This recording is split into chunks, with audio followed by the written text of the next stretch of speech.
আমার ভালোবাসার প্রয়োজন ছিল, ভালোবাসা খুঁজে পাইতেছিলাম না। একটা বিড়াল যেমন খাবার খামচা খামচা খায় না, মানে ও ওর এরকম অত্যাচার করছে। যখন আমার কান্নাকাটি শব্দ পাইতো দরজা নক দিয়ে বলতো কি আব্বু আমার ভয় করে, মানে আমাকে বাঁচানোর জন্য ওদের যা করা প্রয়োজন। আমার হাজবেন্ড আমার চুলগুলো লাগাইটা দিছে ওপেনলি। বললা কইতাছে এই তুমি আমারে খারাপ কথা কও, তোমার জামাই আমার কাছে আয়া কইছে তোমারে হের ভাল লাগে না, তোমার লাগে কিছু করলে মজা পায়। শিকল কেন বাধ্য পায়? শিকল বাধ্য নির্যাতন করার জন্য। এরকম 3 বিঘা, হ্যাঁ। যদি ওইটা বাধা হয় 1.5 বিঘা এইভাবে চলে যায় একটা হ্যাঁ। পায়ে, তখন পা নাড়ানোর কোনো সিস্টেম থাকতো না। 5 তলায় যায় দেখি এক মহিলা, ওনার হাজবেন্ড বিদেশ থাকে, ওই মেয়ের রুমে ওই মহিলার সাথে অনেক কিছু হয়েছে, ওর হাজবেন্ড তো যাই গেছে ওপেনলি আমার চাচাদের সামনে, আমার মার সামনে, শ্বশুরবাড়ির সবাই সামনে, দুয়ারে বসে কাটছে, আশেপাশে সবাই উঁকি মেরা দেখছে। তো 3 বছর আগে আমার ভাসুরের সাথে নেশা করতে আসতো একটা ছেলে, ওই ছেলেটার সাথে আমার মানে আমি ইচ্ছা করে রিলেশনে জড়াইছি। ও কি করলো, চিল্লায়া, মানে পাশের বাড়ির ছাদে যায় চিল্লায়া সবাই বললো যে আমার ভালোবাসে। ভিডিওর শুরুতে হাত জড়ো করে অনুরোধ করি, যারা 18 বছরের নিচে এই ভিডিওটা দেখবেন না, এবং সচেতনতার জন্য 18 বছরের উপরে প্রত্যেকটা মানুষ দেখবেন একটা সংসারে যে কি নির্মম নির্যাতন হইতে পারে। শেকল দিয়ে বেঁধে, রড দিয়ে বাড়ে, নেশা করে সমস্তভাবে একটা মেয়ের উপরে যে কি অমানুষিক পাশবিক নির্যাতন হইতে পারে, আজকের ভিডিওটা তার দালিলিক প্রমাণ হিসেবে আমরা করছি। হাত জড়ো করে অনুরোধ করব, প্লিজ যাদের ঘরে মেয়ে আসে তারা এই ভিডিওটা দেখবেন এবং শেয়ার করবেন, কিছু মানুষ হয়তো বেঁচে যাবে। যে ভদ্রমহিলার আজকে আমরা ইন্টারভিউ করতে চলেছি তিনি রীতিমতো পালিয়ে এসেছেন জীবন বাঁচানোর জন্য, এবং আপনাদের সহযোগিতাও সেখানটায় দরকার। আমি যে জিনিসগুলো দেখলাম আপনার ফোনের মধ্যে, শেকল, লম্বা একটা শেকল, মারার লাঠি, অনেকগুলো স্টিক, তারপরে নেশার দ্রব্য, মানে এগুলা কি ভাই? এগুলো হচ্ছে আমাকে মানে ঘরের মধ্যে রেখে টর্চার করা, যেন আমি এগুলো সহ্য না করতে পারা নিজে থেকে বের হয়ে যাই। আর সমাজের সামনে ও আমাকে ছাড়বে না, এতে ডিভোর্সের টাকা দিতে হবে, দেনমোহরের টাকা দিতে হবে এর জন্য। কত টাকা কাবিন ছিল? 3 লাখ। আর আমার বাবার বাসা মানে বিক্রি করে আমাকে আমার বাবা 3 লক্ষ টাকা দিচ্ছিল। জি। ওইটা ওনাকে আমি বিজনেস করার জন্য দিছিলাম, এই 3 লক্ষ টাকা। এই যে লোহার যে শেকলটা, এই শেকলটা কি করতো? এরকম 3 বিঘা, হ্যাঁ। যদি ওইটা বাধা হয় 1.5 বিঘা এইভাবে চলে যায় একটা পায়ে, তখন পা নাড়ানোর কোনো সিস্টেম থাকতো না, বা এই কাত শোর মতো কোনো সিস্টেম থাকতো না। শেকল কেন বাধ্য পায়? শিকল বাধ্য নির্যাতন করার জন্য ওইভাবে। মানে আমাকে একটু প্লিজ ক্লিয়ারলি বলেন কি করতো, কেন করতো? মানে মানুষ বকাটে ছেলেদের কাছে অন্য মেয়েরা যেমন রেপ হয় না, আমি আমার হাজবেন্ডের কাছে রেপ হইতাম এরকম। মানে এটা হইতাছে যে তুই অন্য কারোর কাছে কেন গেছস, বা অন্য কারোর সাথে কেন রিলেশন করছস। আমার হাজবেন্ড রাত 12টা বাজলেই বাহির দিয়ে আমার ঘরটা নক কইরা কই যেন চলে যায়। বাইরে থেকে? হ্যাঁ, যেমন আমার রুমটা বাইরে থেকে আটকায়া কই যেন চলে যায়। একদিন প্রশ্ন করলাম কই যান, গরম লাগে, কারেন্ট নেই, গরম লাগে, বাইরে হাঁটতে যেতে, আমারও নিয়ে যান। না না না, তুমি প্রেগনেন্ট, তোমার যাইতে হইব না। তো একদিন রাত 2টা বাজে, এমন সময় আমার ভাসুর আসছে, আইসা যেমন মেন ডোরটা খুলে দিচ্ছে, আর আমার ঘরের দরজাটা নক করতেছি, কারেন্ট নেই, আমারও গরম লাগতেছে, খুলে দিচ্ছে। তো কেউ যদি বাসা থেকে বাইরে যায় আপনার মেন গেটটা খোলা থাকবো, তো মেন গেটটা না ভিতর থেকে তালা মারা। তাহলে আমার হাজবেন্ড কই? নিশ্চয়ই 1 তলা থেকে 5 তলায় যে কোনো একটা ফ্ল্যাটে আছে। রাইট। আমি 1 তলায় ওনার জুতা খুঁজলাম, 2 তলায় ওনার জুতা খুঁজলাম, আমার ভাসুরে আমি ভাত দিলাম। আমার যাও তখন প্রেগনেন্ট, মানে আমার চেয়ে একটু বেশি প্রেগনেন্ট। তো 5 তলায় যায় দেখি এক মহিলা, ওনার ছোট্ট একটা ছেলে, ওনার হাজবেন্ড বিদেশ থাকে, ওই মেয়ের রুমে। তো আমি যখন জুতাটা দেখছি আমি খুব কষ্ট পেয়েছি, খুব 2টা শক পেয়ে গেলাম। নিচে নেমে আসছে, আমি কিছু বলি নাই, মানে ওনার মারগুলো সহ্য করার মতো না। তো ওই যে হয়তো মেয়েদের সাথে কিছু করার পর হয়তো মেয়েরা টাকা টুকা চায়। তো 2 দিন পরে মহিলাটা অনেক ফোন দিতেছে ফোন দেওয়ার পর আমি ধরছি। ধরার পরে মেয়ে কণ্ঠ পাই যেন আমার রাগ উঠে গেছে। আমি বললাম এই কী হয়েছে, মানে ছেলে মানুষ এত কিসের ফোন। পরে লাউড স্পিকার দিচ্ছি, আমি চাইতেছি যে তুমি জন্মেটো করছো, এখন আমি বলতে গেলে তুমি অস্বীকার করবা, তুমি নিজের কানেই শোনো তুমি কি করছো। মহিলা কইতেছে এই তুমি আমারে খারাপ কথা কও, তোমার জামাই আমার কাছে কইছে তোমারে হের ভাল লাগে না, তোমার লগে কিছু করলে মজা পায় না। আমার পাশে বসাও শুনছে, আমার ওখানে কিছু বলার নাই। আমি মহিলার বললাম কি আচ্ছা তাহলে তো আপনারই ভাল লাগে, আপনারই মজা লাগে, ঠিক আছে কথা বলেন। ফোনটা দিয়া আমি আমার বাসির রুমে চলে গেলাম, টিভি ছেড়ে বসে রয়েছি। প্রেগনেন্ট অবস্থা আমি কি করব। গেল এটা।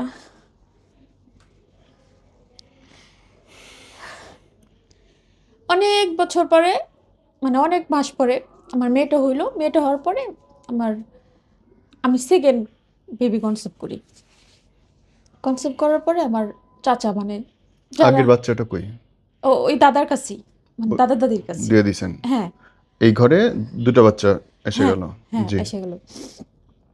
তো আমার চাচাটা খুব অসুস্থ হয়ে যায়, মানে তখন মানে যক্ষা হইলে তো আগে যেমন বলতো কি 6 মাস একটা কোর্স খাইলে ঠিক হয়ে যাবে, যক্ষা হইলে ওখানে এরকম একটা তখন একটা অ্যাড বেরিয়েছিল না নতুন। জি।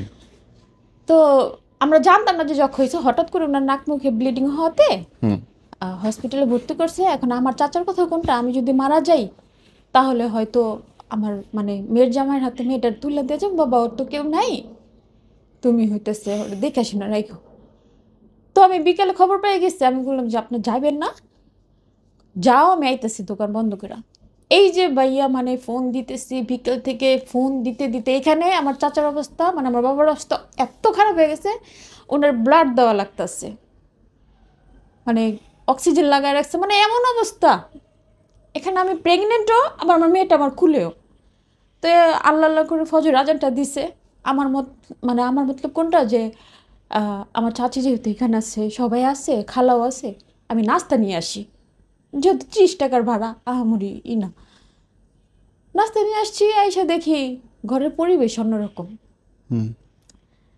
মানে বিছানাটা খুবই নোংরা।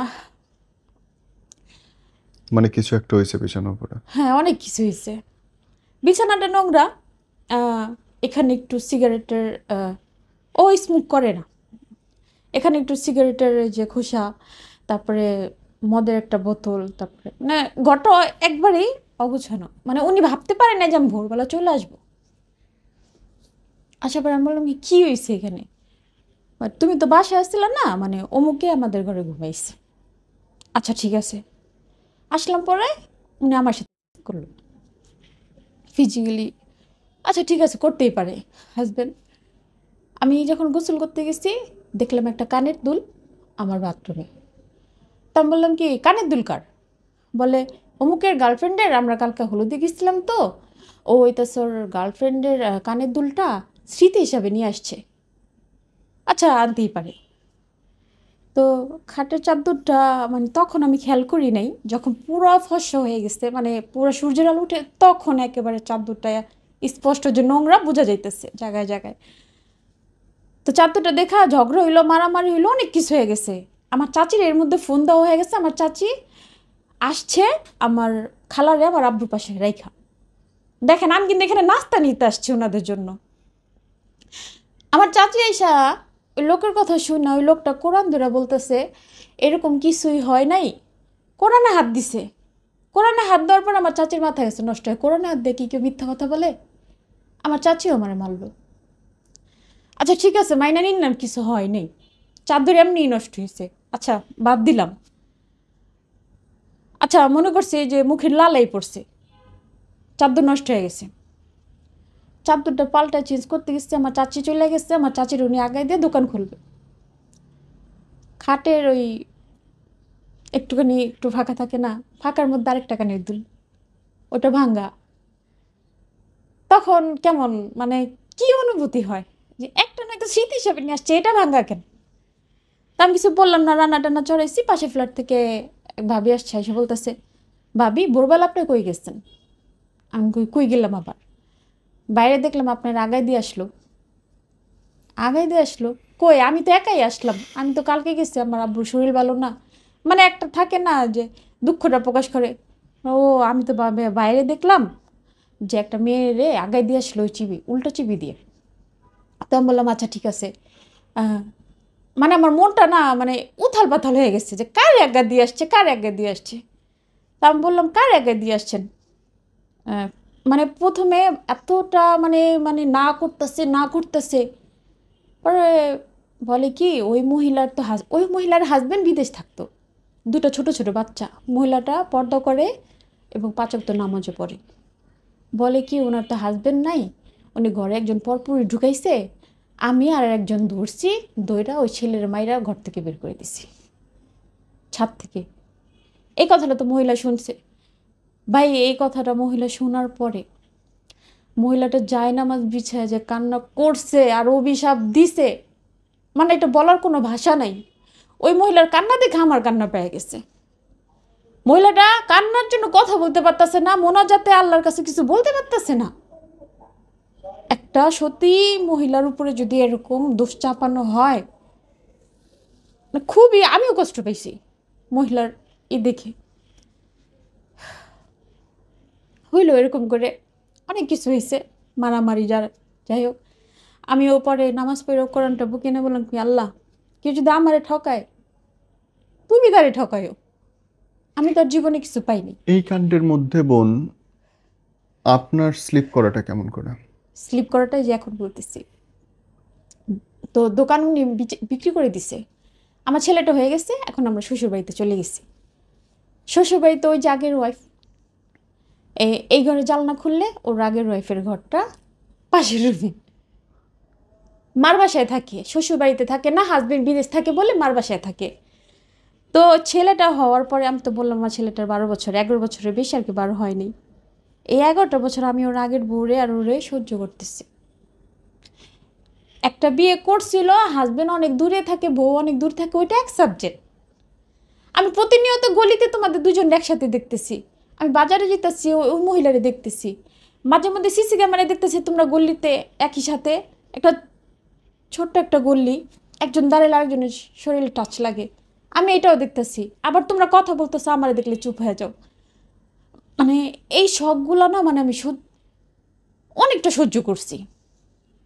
তো আল্লাহ আল্লাহ করে মানে উনি জাগা জমির, ওনার ব্রেন খুব শার্প, জাগা জমির বিজনেস করে একটা বাড়ি করছে। তো আমার চাচার তখন মানে বাড়ি বিক্রি করে আমার 3 লক্ষ টাকা দিচ্ছে বাড়ি। এখন আমার ভাসুর হইতেছে নেশা করে, তো উনি বাসায় ঘুমাবে না।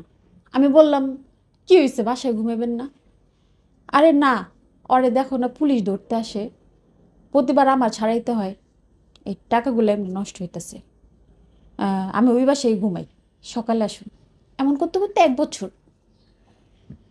আমাকে ওই মহল্লার এক ভাবি এসে বলতেছে, এই তুই যে এখানে বইসা লুডো খেলতেছ, মানে আমি আমার জালেদের সাথে লুডো খেলতেছি, তুই যে এখানে লুডো খেলতেছ তোর হাজবেন্ডের নিয়ে তো ওই মহল্লায় বিচার হইতেছে। কেন? ওই যে পাশের রুমে যে এক মহিলা থাকতো সুন্দর, বিলেই চোখ। ওনার এক্স ওয়াইফ? না না, আরেকজন? আরেকজন। আহ, পাশের রুমের ওই ওই মহিলার সাথে অনেক কিছু হয়েছে, ওর হাজবেন্ড তো জেনে গেছে। মানে রুমটা এমন ছিল কি যে ওনার ভাড়াটিয়া, মাঝখানে একটা টিনের দেয়াল, মানে এই পাশ থেকে এই ঘর আপনি যেতে পারবেন, 2টা দরজা একসাথে। এক সেটা ছিল ওনার অফিস রুম, এক সেটে ওই মেয়েটা, মাঝখানে ওই ডোর আছে খোলা, একজনের ঘরে একজন যেতে পারবেন, এরকম সিস্টেম। তো মেয়েটার হাজবেন্ড হচ্ছে চিটাগাং, 2 নম্বরই মানে টুকিটাকি মাল নিয়ে আসে, ওইগুলো দিয়ে ওই যে আছে না যে 2 নম্বর মাইক্রো ওভেন, 2 নম্বর রুটি মেকার, এগুলো আর কি বানায়। তো হাজব্যান্ড ওর জেনে গেছে, এটা নিয়ে বিচার বিচার হয়ে গেছে। তো 1টা বছর কিন্তু আমাকে ঠকাইছে, এর আগে 2বার ঠকাইছে। তো আমার মেয়েটা একটু বড় হয়েছে, আমার আগের মেয়েটা। তো ওই মেয়েটার ম্যাডামের সাথে কথা বলতে বলতে ম্যাডাম আর পড়াবেন আমার মেয়েকে। তো এর মধ্যে আমার এক্স হাজব্যান্ডের দ্বিতীয় বউ চলে গেছে, চলে গেছে। তো আমার মেয়ের সাথে কথা বলতে বলতে মেয়ে একদিন ওর বাবাকে ধরাই দিছে, কথা বলতাম না, মায়া লেগে গেছে। আর মেয়ের সুবাদে আমি কথা বলতেই পারি, এটা হয়তো সমাজের চোখে অন্যায়, কিন্তু আমি কথা বলছি 1 মাস 20-25 দিনের মতো আমার জালের সামনেই বলছি, আমি সবার সামনে ওপেনলি কথা বলতাম, শুধু আমার হাজবেন্ডের সামনেই বলতাম না। তো যার মোবাইল দিয়ে কথাটা মানে যার সামনে কথাগুলো বলতাম ওই মহিলা মানে, আর এখন যে ওর 3 নম্বর ওয়াইফ, মানে আমার ছোট মেয়ের যে ম্যাডাম, ওর যে এখন বর্তমানে 3 নম্বর ওয়াইফ, ও ছিল আমার মেয়ের ম্যাডাম। ওই ম্যাডাম কি করছে, আমার ফোনটা চুরি করছে। হুম। চুরি করে আমার হাজব্যান্ডের কাছে শো করছে, এই যে দেখেন আপনার ওয়াইফ আবার ওনার আগের হাজব্যান্ডের কাছে চলে যাইব, ওনার শ্বশুর শাশুড়ি সবাই ওনার কাছে এখন মাপ চাইতেছে, ওনারে নিতে চায়, যে কোনো সময় উনি কিন্তু চলে যেতে পারে। এটা শুনে অনেক বিচার সালিশ হয়েছে, আমার হাজব্যান্ড আমার চুলগুলা গাইটা দিছে ওপেনলি, আমার চাচাদের সামনে, আমার মার সামনে, শ্বশুরবাড়ির সবাই সামনে, দুয়ারে বসে কাটছে, আশেপাশে সবাই উঁকি মেরা দেখছে। তো ওই খোঁটাগুলো শুনতাম, শুনতে শুনতে পরে আমি একটা সিদ্ধান্ত নিছি, না আমাকে এখন বাঁচতে হবে, আমারও ভালোবাসার প্রয়োজন। তো উনি যখন রাত্রে বাসায় থাকতো না, ও তারপরেও অনেক রাত্রে বাসায় থাকতো না, আমি ফোন নিয়ে রং নম্বর বানায় বানায় ফোন দিতাম টাইম পাস করার জন্য। আমার ভালোবাসার প্রয়োজন ছিল, আমি ভালোবাসা খুঁজে পাইতেছিলাম না। তো কথা বলতাম, মানে দূরান্তের ইমো গ্রুপগুলো ছিল না, এখানে তো অনেক মানুষ অনেক দেশ থেকে, তো পাকিস্তানের ছেলে আছে, পাকিস্তানের মেয়ে আছে, এরকম করে কথা বলতে বলতে মানে বেস্ট ফ্রেন্ডের মতো হয়ে গেছিলো একটা পাকিস্তানের ছেলে। তো ওর সাথে তো আমার কোনোদিন দেখা সাক্ষাৎ হয়নি, এটারই আমার জায়েরা অনেক কিছু করছে, এটাও আমার হাজব্যান্ডে বলছে, এটা নিয়েও আমি খারাপ। হাজব্যান্ডের কথা, পাশের বাড়ির ভাড়াটিয়ার কথা, ও যে চুল কাটছে, আহ, মানে বুঝেন তো মহিলাদের কথা একটু হইলে আর একটু। তো এরকম করতে করতে ওই যে ওর বউ কিন্তু কন্টিনিউ আছে, ওর এক্স ওয়াইফে কিন্তু, এটা কিন্তু আসি রয়েই গেছে, ওর সাথে চলতেইছে সব। চলতেই আছে। তো আমি না একদিন ধরছি ওদের, মানে একই নাম্বার, এক ফোনে সেভ করছে একটা দিয়ে, আরেকটা ফোনে সেভ করছে একটা দিয়ে। বলতাম কি এত ফোন আসে, বলতো কি কি করুম বার, এটা করে বিচার আর ভালো লাগে না, টাকা পয়সা হইলেও জ্বালা, খালি বিচার করো আর বিচার করো। তা আমিও কিছু বলতাম না।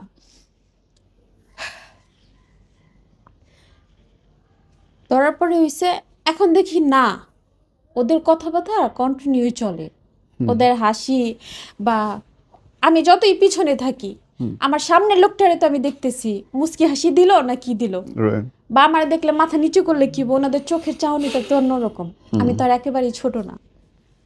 তো 3 বছর আগে আমার ভাসুরের সাথে নেশা করতে আসতো একটা ছেলে, ওই ছেলেটার সাথে আমার, মানে আমি ইচ্ছা করে রিলেশনে জড়াইছি, এটা হচ্ছে আমার হাজব্যান্ডের সাথে প্রতিশোধ নেওয়ার জন্য।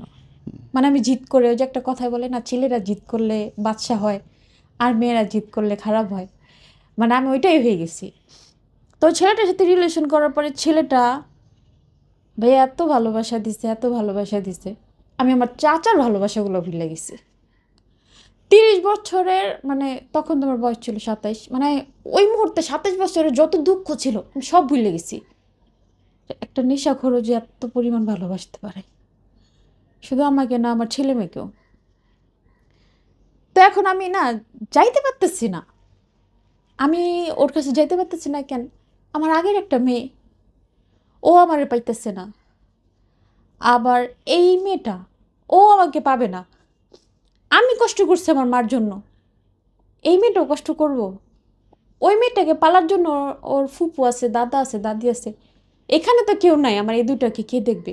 তারপর ওই ছেলেটা আমাকে আশ্বাস দিচ্ছে ছেলে মেয়ে নিয়ে আসো, কিন্তু আমার মাথায় একটু জ্ঞান হয়েছে, না আপন বাবার মতো কেউ করে না। True.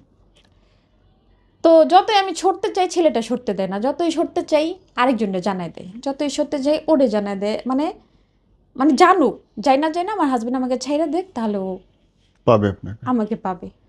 আপনাদের প্রেমে কি শারীরিক সম্পর্ক হয়? হ্যাঁ, একবার দুইবার আর রেগুলার? একবার দুইবার ওকে। হওয়ার, মানে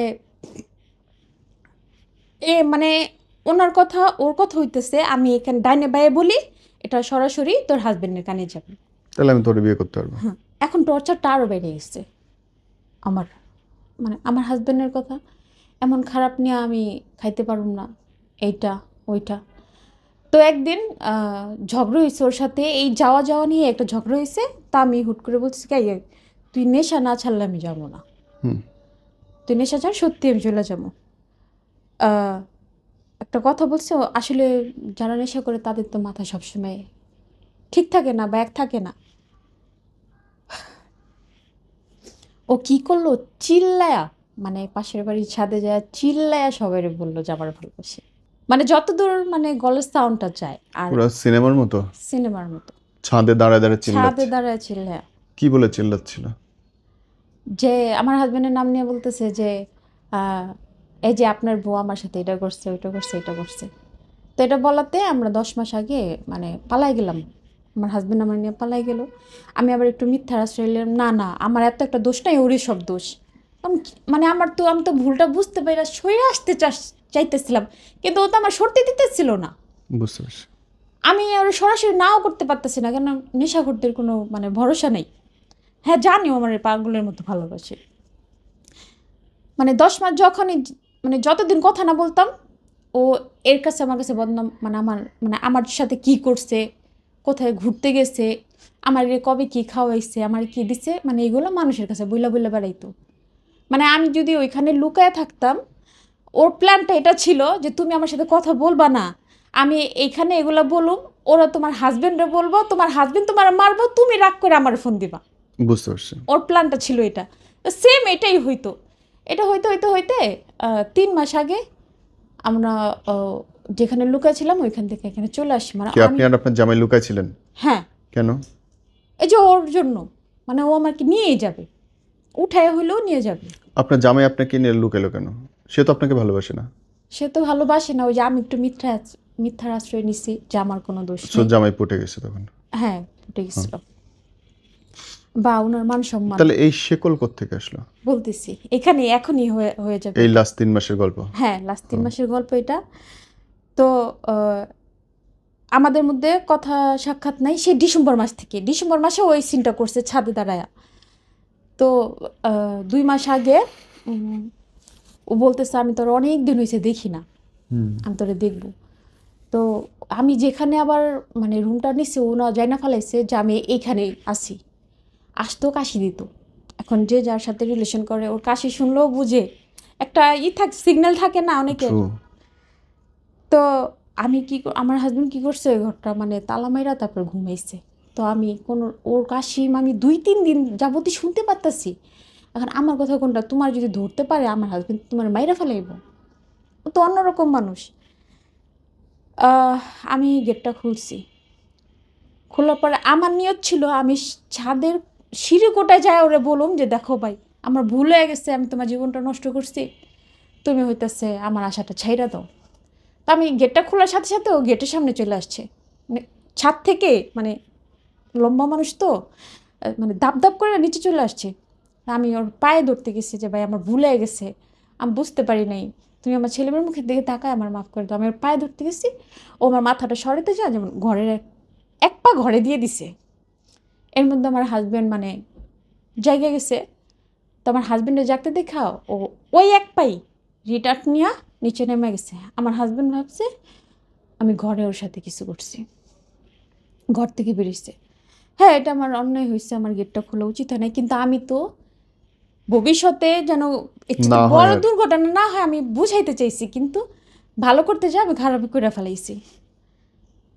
কিছুদিন পরে, না, ওই দিন রাত্রে আমার হাজবেন্ড আমার হাত পা বাইন্দা আমার চুলগুলো আবার পুনরায় কেটে দেয় আমার ছেলে মেয়ের সামনে, এবং আমাকে এত মারে আমার শরীরে প্রচুর জখম করে ফেলেছে।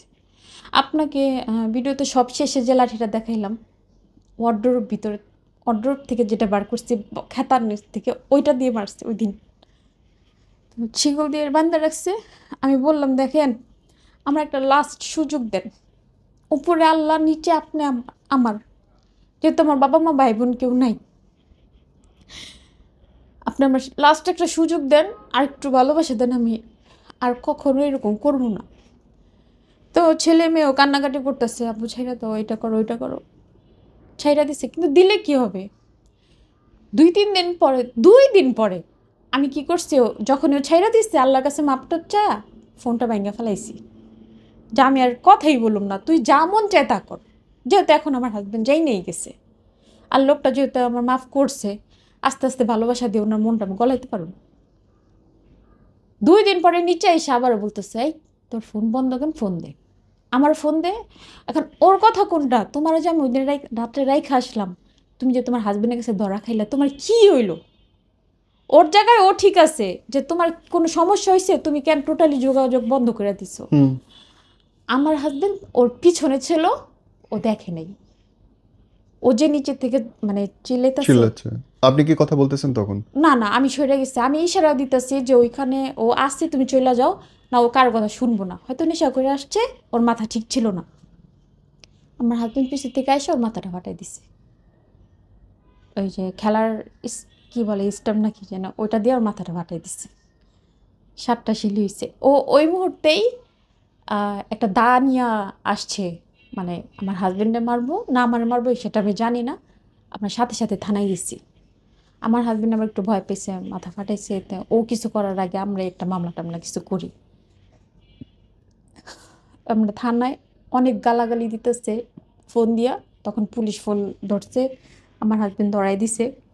তো পুলিশ গালি দেওয়ার পরে আর ই করে নেই। এর মধ্যে আমার শ্বশুর বাড়ি আর আমি যে বাসা থাকি ওইখানেও অনেক কোবাইছে, মানে কিন্তু ঘরে ঢুকে নেই, কিছু নিতে পারে নাই। তো ওই সিসি ক্যামেরার ফুটেজ ধইরা আমার হাজবেন্ড ওর নামে একটা মামলা দিচ্ছে, ও ঘরে ডাকাতি করছে, অনেক কিছু নিয়ে গেছে। এখন আমার খারাপ লাগতেছে, যেটা করে নাই ওটা কেন করলাম। তো 2 মাস আগে আমার হাজবেন্ড আমার রাখবে না, আমি পুলিশকে বললাম যে এখন তো রাখতে চায় না। তো বলে না এগুলো শুনলে কেউ রাখে না, আপনি যদি আপনার যদি না রাখে তাহলে আলাদা হয়ে যান, আমাদের কিছু করার নেই, এটা উনার উপর সম্পূর্ণ ডিপেন্ড করে। এর মধ্যে ওই ছেলে আমার হাজবেন্ডে ফোন দিয়া সম্পূর্ণ কথা বলে দিছে, ওর সাথে কবে আমার কি হয়েছে। মানে এই কথা শুনলে তো কোনো হাজবেন্ড রাখবে না। আমি 14 বছর কাহিনী, মানে 14 বছর আগের কাহিনী ভুলতে পারতেছি না, যে যেটা উনি ঘরের মধ্যে করছে, আর এটা তো রিসেন্ট হয়েছে, তো ওই লোকটা কিভাবে মাফ করে? মাফ করে? বলার পরে ও মানে আমার হাজবেন্ড ওই ছেলের কথায় কথায় হ্যাঁ হ্যাঁ হ্যাঁ হ্যাঁ এরকম মানে করতে করতে সব কথা নিয়ে দিছে ওর নামে একটা মামলা, আরেকটা মামলা। এখন আমার ছাইরা দিবে, পুলিশটা বললাম, এখন বলতেছে তোরা আমি ডাকতে পারি একই শর্তে, আমি পুলিশটা যা বলতে বললাম তুই তাই বলবি। তো ওই ছেলেটা আমার ব্ল্যাকমেল করতো, তুই যে না আসবি তোর এই মানে কথাগুলা আমাদের যে স্মৃতিগুলো সব তোর হাজবেন্ডে দেখাই দেবো। এটা এটা সত্যি যে ব্ল্যাকমেল করতো, কিন্তু আমাকে পাওয়ার জন্য। আমার হাজবেন্ড যা শিখাই দিচ্ছে আমি কোর্টে তাই বলছি। জি। একটা ওই যে কি বলে কোর্ট থেকে মঞ্জুরও করে দিচ্ছে।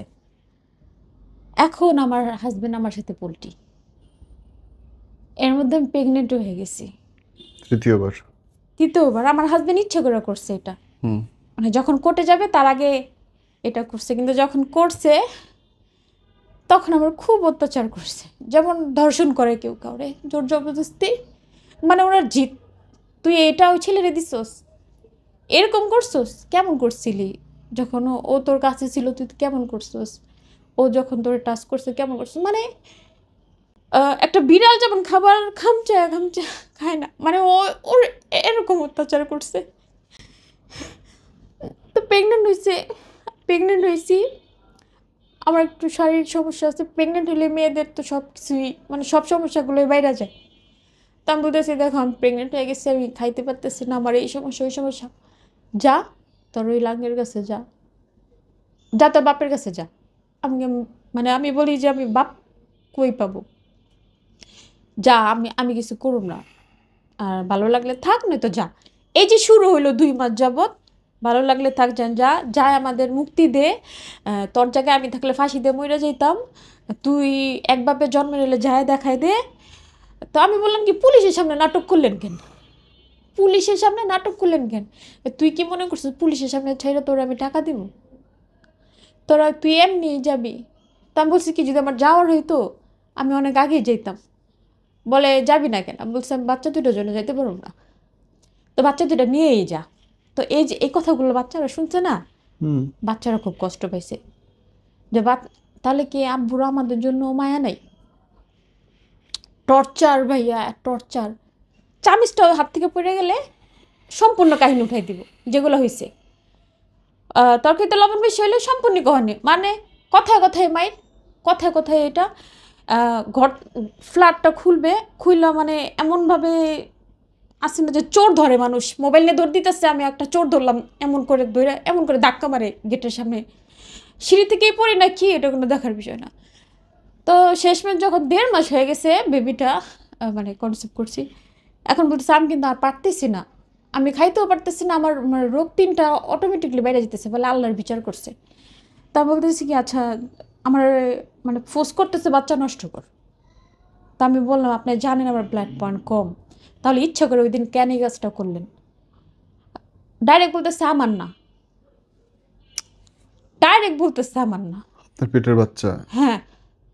তা আমি বলছি এটা বললেন না, আল্লাহ কিন্তু নারাজ হয়ে যাইব। হয়তো আপনি টাকার চোরি, শরীরের অহংকার আপনি এটা করতেছেন, কিন্তু আল্লাহ কিন্তু নারাজ হয়ে যেতেছে। 1 সপ্তাহ আমার ফোর্স করতে করতে, অত্যাচার করতে করতে, আচ্ছা আমি রাজি হয়েছি, আচ্ছা আমি রাজি, মানে আমার শারীরিক অন্য সমস্যাগুলো বাঁচিতে যা এখন আমি রাজি হয়েছি, আচ্ছা ঠিক আছে আমার বেবি লাগবে না, রক্ত 2 বছর পর আবার হইব। এখন বলতেছে আমি বেবি নষ্ট করে টাকা টুকা দিতে পারব না, যে তোর বাপের কাছে যা। আমি বলছি কেন? আমি বাপের কাছে যাম, বাপ কি আছে? কয় কেমনে কম, তোর বাপেরই জন্মের না কার জন্মের? মাই গড। পরে আমি বলছিলাম কি এখন কবরে যা টাকা নিয়ে আমো, যা তোর বাপের জন্মে তোর বাপের টানবি না। তো ভাই আমার সমস্যাগুলো, আমার একটু পাইলসের সমস্যা আছে, হয়তো যারা ডাক্তার তারা জানে যে প্রেগনেন্ট অবস্থায় পাইলস দ্রুত বাড়ে। আমার এত সমস্যা হইতেছিল, এত সমস্যা হইতেছিল, মানে আমি বইলা বুঝাতে পারবো না। একে তো খাইতে পারতেছি না প্রেগনেন্সির কারণে, তার মধ্যে সমস্যাগুলা। শেষে যেদিন আমি পালায় আসি বাসা থেকে, তার 1 সপ্তাহ আগে ওই ছেলেগুলো আমাকে কিছু স্বর্ণের কানের দুল টুল মানে এগুলো দিছিল, ওইগুলো আমি আমার আরেক জায়গায় রেখে আসছি। এখন ও বলতেছে ওই জিনিসগুলো তুই নিয়ে আসবি, নিয়ে এসে এটা নিজের হাতে বিক্রি করে পুলিশে দিবি, পুলিশ ওরে ধরবো। এখন আমার কথা কোনটা? এটা হইতেছে ওই ছেলের আমানত। আমি যেহেতু ওই ছেলের কাছে যাব না, তাহলে ওর জিনিসগুলো আমি কেন নষ্ট করব?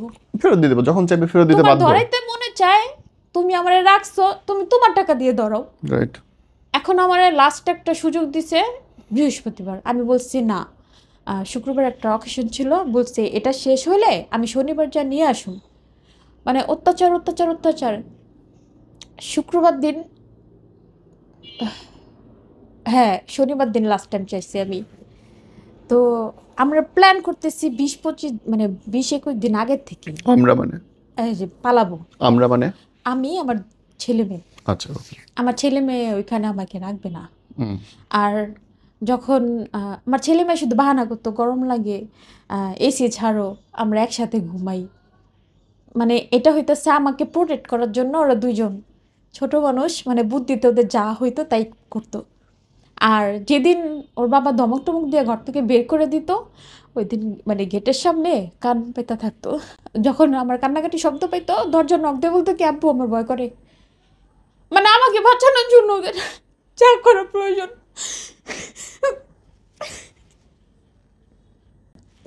আমি বলতেছি আমার আব্বু লাগবে না, তোমার কাছে থাকতে চাই। পরে প্ল্যান করছে কবে বের হওয়া যায়, বের হওয়া যায়, এর মধ্যে তো আমার ঘর থেকে বেরোনো টোটাল নিষেধ। কিন্তু ভাইয়া আমার ডাক্তার দেখানোটা খুব প্রয়োজন ছিল, তো ডাক্তার দেখাইতেছে না।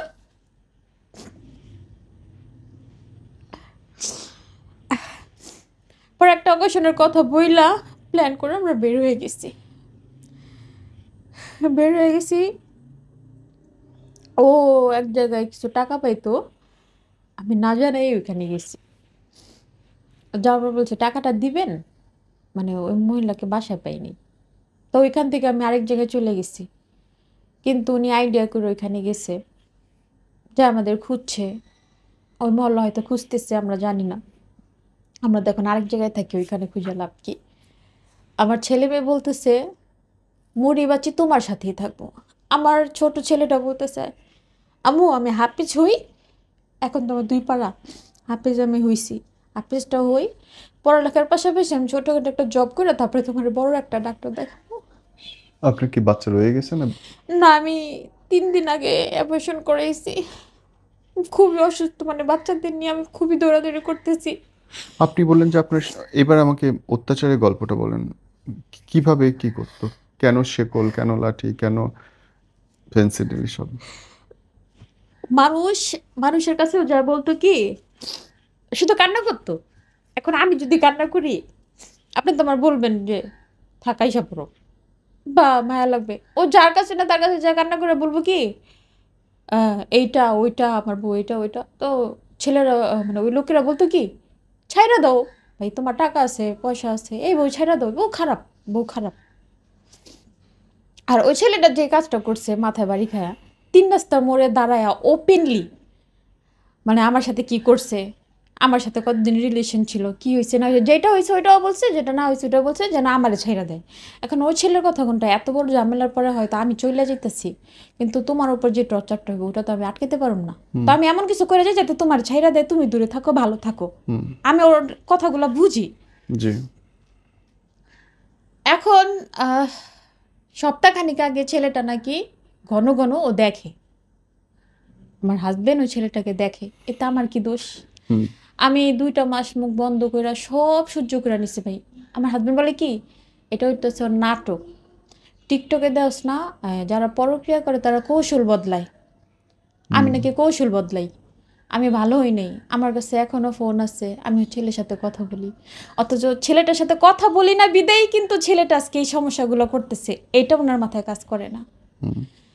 তো সে সপ্তাহগুলো যখন ছেলের ওই মহল্লায় দেখতো বা রাস্তায় দেখতো, তখন টর্চারটা আমার উপর হইতো, মাইরটা আমি খাইতাম। কিন্তু আমি কিন্তু ছেলের আসতেও বলতাম না, বা আমার সাথে কোনো কানেকশনও নেই।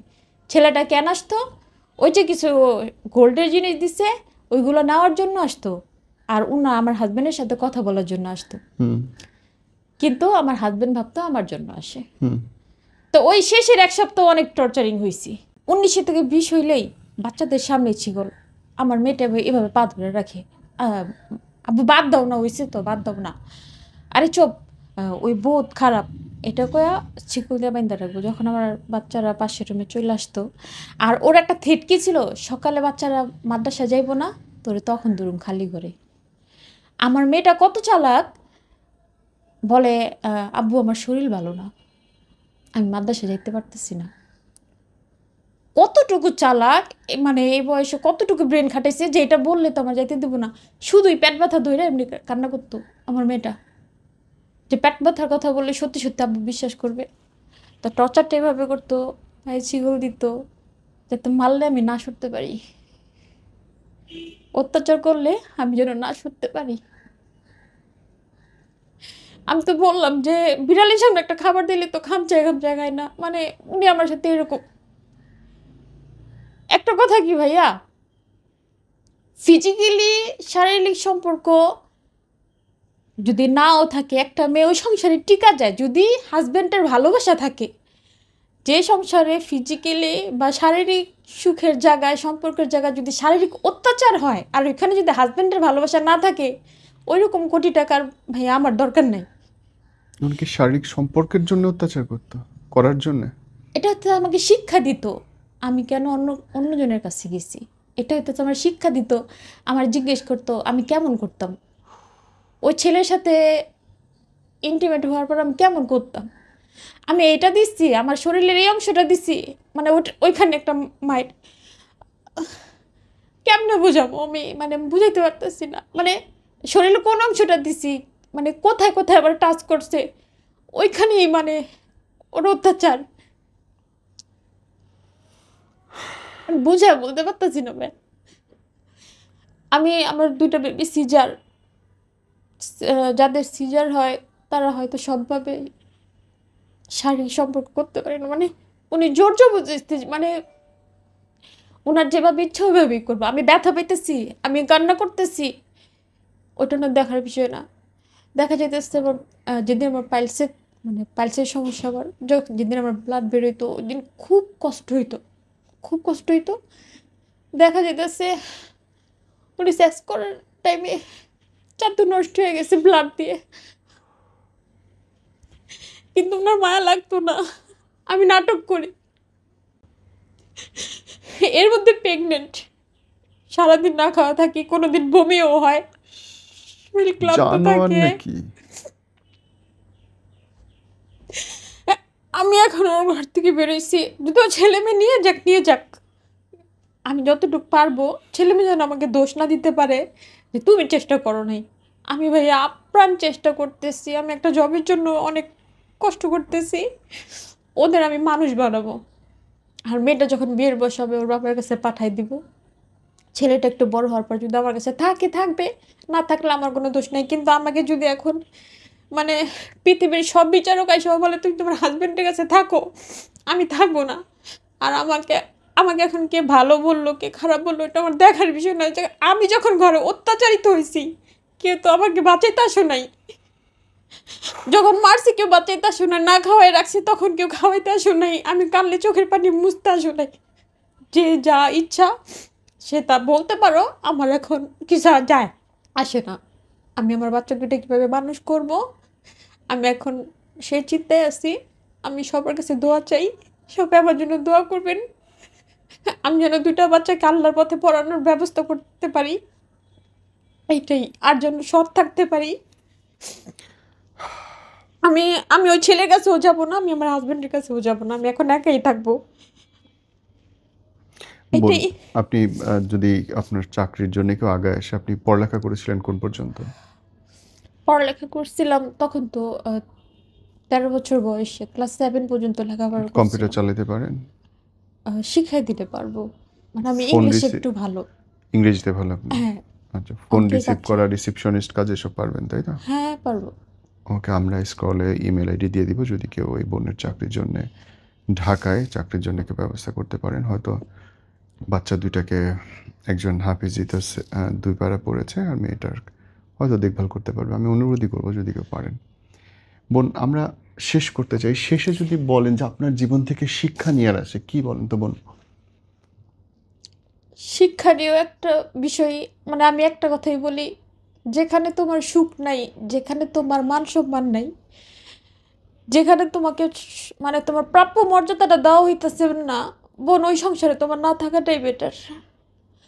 তোমার যতদিন শরীরে শক্তি আছে তুমি কাজ করতে পারবা। তো শেষের বয়সে যদি তুমি ওই জায়গার থেকে তুমি সারা জীবন পরিশ্রম দিলা, কিন্তু শেষে যা যদি তুমি ওইখানে শূন্যটাই পাও, তাহলে তোমার এখানে পরিশ্রম দেওয়ার দরকার নেই বোন।